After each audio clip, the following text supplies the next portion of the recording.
Ford Ranger 2.2 truck.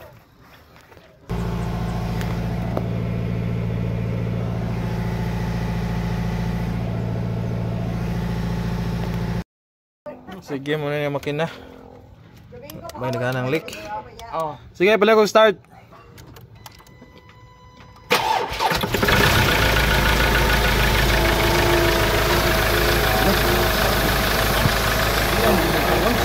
Tundim nila nih. May aso. May global.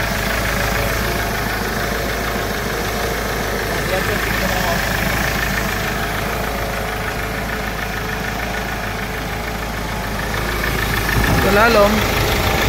Oh, baga ako panggiring ano yun. Panggiring yan, lalom. Pagkaya ba?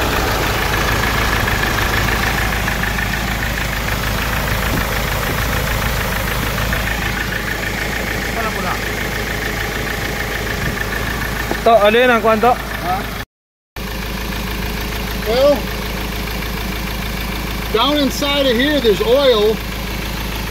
You see the oil's being launched up here. Somewhere down there it's leaking and getting on the belt, and the belt's just flinging it all over the place. But these problems are after the overhaul or before? After the overhaul. This plate right here is what I'm thinking down below. The oil seal? Yeah, like a shaft seal or something. Something's not right. But we've done so much to this, I'm just tired of spending money on it.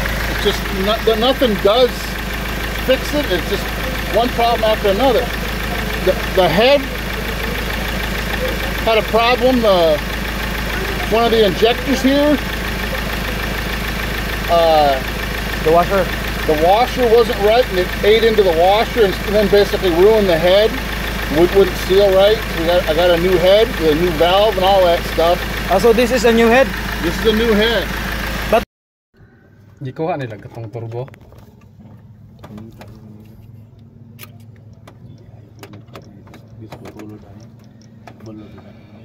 Bakulod ni gidala? ang turbo nila nga palit bakulod nila to. Gikas pag-refer mga pila ka bulan ra wala awa gyud. Dali kanu kayo. Wala ka diha 15. Gamay na ako numero 15 diha.